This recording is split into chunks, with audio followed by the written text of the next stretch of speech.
네, 안녕하세요. 조성우입니다. 어저께가 2022년 8월 16일이었는데요. 윤석열 정부가 이제 부동산 대책 발표했죠. 근데 제가 볼 때는 뭐 여러 가지 대책 발표했지만 결국은 재건축에 있어서 재건축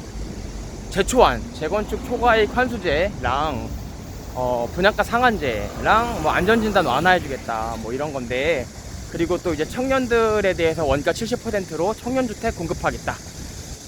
뭐 이런 게 골자로 보여져요. 이제 그런 걸 통해서 공급을 뭐 늘리겠다는 건데, 저는 그거 보고 무슨 생각을 했냐면, 여러분 그걸 아셔야 될 것 같아요. 그러니까 정부는 자기를 지지해준 사람들한테 그 사람들 돈 벌 수 있는 정책을 쓰는 겁니다. 자기 지지해준 사람들한테 돈을 벌어주는 정책을 써요. 간략하게 말씀드려보면 안전진단 완화라는 게 재건축해가지고 이제 아파트 값을 올리고 싶은데 안전진단이라는 걸 통과해야 되거든요. 원래 재건축이라는 게 막 무너지거나 이제 그런 것들을 다시 건축해서 안전하게 하자 이제 그런 거니까, 원래 원칙적으로는 안전에 문제가 있어야지 해주는 게 원칙은 원칙이에요. 근데 뭐 사실 아파트 콘크리트를 지어놓으면은 40년 50년 지나도 안전에 문제는 잘 없단 말이에요. 그러니까 이제 안전진단 완화, 야 안전에 별로 문제 없어도 너무 막 소방설비 같은 거 낡아갖고 막 지하주차장도 없고 막 물도 새고 페인트도 벗겨지면 그냥 재건축하게 해주자. 그게 안전진단 완화. 결국은 재건축해서 아파트값 올리는데 이제 좀 도움이 될 수 있게 하자. 두 번째, 재초안. 재건축 초과이익 환수제도 결국은 이런 거거든요. 그러니까는 그 재건축 아파트가 보면은 이제 아파트값이 쭉 오른단 말이에요. 쭉 오르는데 아파트값 오르는 것 중에 야 재건축해서 오르는 거 아닌 거, 재건축 안 하는 아파트들도 다 올랐어. 그러면 그 상승분은 빼고, 또 재건축 아파트라는 게 그냥 오르는 게 아니잖아요. 막 열심히 아파트 부시고 새로 막 뭐 레미안이니 자이니 그런 거 막 열심히 지어가지고 그 건축비 들여가지고 아파트 값이 오르는 거란 말이에요. 그러니까 그 건축비도 빼요. 그러니까 한마디로 예컨대 그 추진위원회 여기 매미가 막 울고 있네. 그러니까 재건축 추진위원회 시점부터 준공 시점까지 보통 한 뭐 15년 정도 걸리거든요. 그 15년 내에 예컨대 그 준공 시점까지 한 15년 정도 걸리는데, 그 15년 동안에 오른 주택가격 상승분에서 야 재건축하지 않아도 어차피 올랐을 거야 라는 거 빼고, 공짜로 오른 거 아니야, 우리가 시공비 엄청나게 들였어, 그래 그 시공비 빼줄게. 그 두 가지를 빼는 거예요. 재건축 안 했어도 어차피 오를 거랑 시공비랑 두 개 빼가지고 남은 게 3천만 원 넘어가면은 이제 세금처럼 걷어가는 게 쉽게 말해서 재초안인데, 이것도 결국은 뭐 세금으로 내가 열심히 막 개발 사업 했는데 세금으로 다 가져가. 그럼 누가 개발 사업 안 하죠? 그러니까 개발 사업을 해라. 세금 조금 걷어갈게. 개발 사업 해. 너희들한테 떨어지는 거 많게 해줄게. 라고 하는 게 이제 재초안을 뭐 정상화하겠다. 라고 해서 이제 어제 발표한 거예요. 8월 16일 날. 그리고 세 번째는 분양가 상한제. 분양가 상한제라는 게 이제 뭐 공공택지나 이제 공공이 역할을 해가지고 아파트를 새로 지어서 팔 때는 야 너네들이 잘해서 판 거 아니잖아. 공공의 기여도가 있잖아. 그러니까 너네들 너무 비싸게 팔아먹지 마. 너네가 순수하게 너네 걸로만 해가지고 돈 버는 거면은 문제 안 삼겠는데, 이거는 공공의 기여도가 있으니까 분양가 너무 비싸게 팔아먹지 마라. 그러니까 가격 통제를 하는 거예요. 분양가를 좀 싸게 팔아라. 분양가 상한. 근데 이거를 이제 좀 완화하겠다. 완화하는 게 이제 비싸게 팔아라 라는 거예요.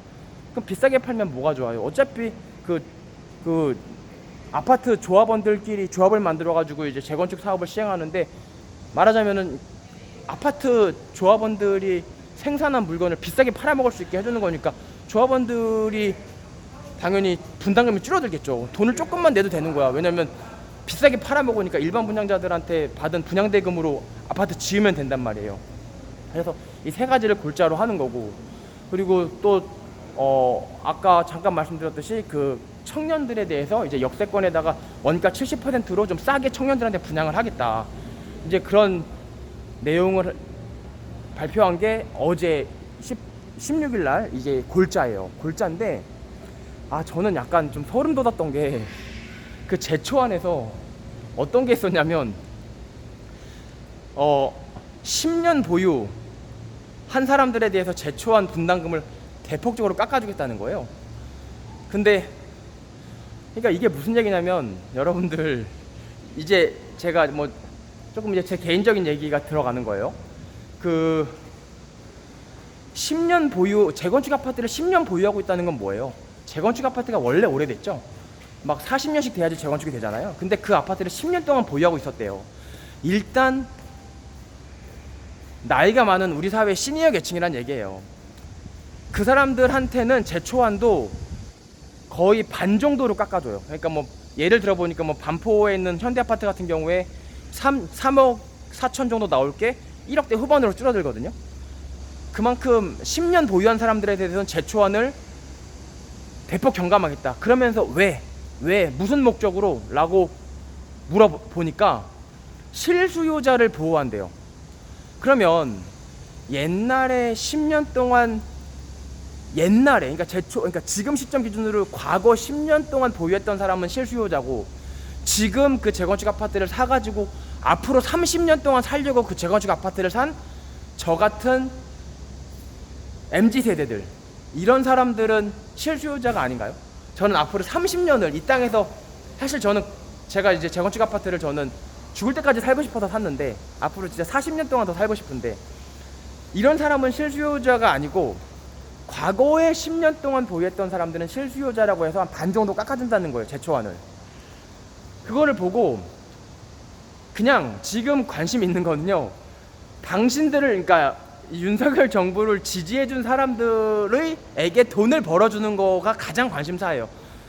그러잖아요. 야, 정치 하니까, 야, 바보야, 문제는 정치가 아니고 경제야 라는 어떤 그런 미국에 있는 시사만평 있잖아요. 똑같아요. 결국 문제는 경제고, 경제라고 쓰고 돈이라고 읽으면 돼요. 그러니까 자기를 지지해준 계층이 나이가 많고, 그 사람들이 재건축 아파트를 다 갖고 있단 말이야. 솔직히 재건축 아파트 갖고 있는 다주택자들이 윤석열 정부 찍은 거예요. 저는 정치적 색깔은 저는 없어요. 그냥 뭐 사실 없어요. 근데 있는 그대로 제가 팩트를 말씀드리는 거예요. 재건축 아파트 갖고 있는 다주택자들이 윤석열 지지했단 말이에요. 결국은 그 사람들 돈 벌어줘야죠. 아니, 정치는 경제라면서요. 아니, 그렇잖아요. 여러분들이 장사하는데, 여러분들이 소고기 국밥을 파는데 할아버지들이 맨날 소고기 국밥 사러 먹으러 와.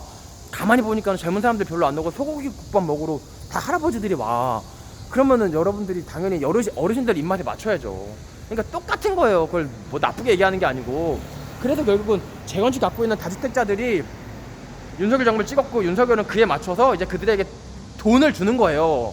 근데 말하는 건 뭐예요? 실수요자를 보호하기 위해서, 야, 10년 동안 실거주한 사람이 실수요자 아니냐, 그러니까 그 사람들을 보호해야 된다 라고 하면서 이제 그 10년 보유한 사람 제초한 반 깎아주겠다는 건데, 제가 말하잖아요. 과거 10년 보유한 사람만 실수요자고 앞으로 30년 40년 보유하려고 산 사람들은 실수요자가 아니냐는 말이죠. 그렇지 않거든요. 그러니까 제가 맨날 말하지만 핑계나 이유는 그냥 아무거나 갖다 대는 거예요. 어차피 결론은 정해져 있다. 그리고 그러면 청년 원가주택은 뭐냐? 청년 원가주택이라는 거는 지금 청년들이 힘들다 난리 피니까 약간 이런 느낌이에요. 약간 이런 느낌이에요. 이거 정도 뭐 청년 원가주택이 예컨대 뭐 30평 40평 주겠어요? 아니에요. 전용 15평에 방 2개 화장실 하나짜리예요. 그거를 좀 비교적 저렴하게 주겠다. 거기서 살아라. 근데 이제 그거는 이제 진짜 많이 이제 소득이 없는 이제 뭐 그런 청년들이 거기 들어가 살게 되겠죠. 그러면 저처럼 열심히 일해가지고 최선을 다해서 살아와서 어느 정도 재산도 모으고 열심히 한 사람들은 사실은 그냥 뭐 약간 뭐 갈리는 존재인가요? 아니, 그런 생각을 그러니까는 윤석열 정부에서도 돈 많은 어르신들, 다주택자들, 재건축 갖고 있는 사람들, 그 사람들, 시니어들 돈 주고 싶은데, 그러다니까 너무 사회가 흉흉해지잖아요, 민심이. 그러니까 약간 생색내기 용으로 그 젊은 친구들 청년주택, 원가주택이라고 해서 주는 거란 말이에요. 그러면 사실은 그 허리에 있는 청년층들은 진짜 살기 어렵거든요. 지금 건보료 같은 경우도 엄청나게 올랐지만 저처럼 이제 뭐 2030, 그러니까 MZ 세대들은 병원 잘 안 가죠. 아직 건강하니까. 그리고 우리가 늙어서 병원 갈 때 되면 사실은 밑에 애들이 없어서 건보료는 우리가 열심히 내가지고 윗사람들은 열심히 이제 병원 치료받게 하고 의사들 잘 살고 잘 살게 만들고 우리들은 혜택 받기가 좀 어렵죠. 그래서 제가 오늘 했던 그 신문 보고 이제 지하철 타고 신문 보고 오면서 느낀 게 제초안 하나만 봐도 실거주를 보호한다는 명분 아래 그럼 앞으로 30년 동안 살 실거주를 더 많이 보호해줘야 되는데 그렇진 않고 과거 10년 실거주만 보호하는 걸 보고 아 이거 큰일 났네. 이거 어떻게 야가 빠지게 살아야 되지? 라는 생각을 하지 않을 수가 없었어요. 그래서 어차피 여러분들 세상에 나오면요 안녕하세요. 어차피 세상에 나오면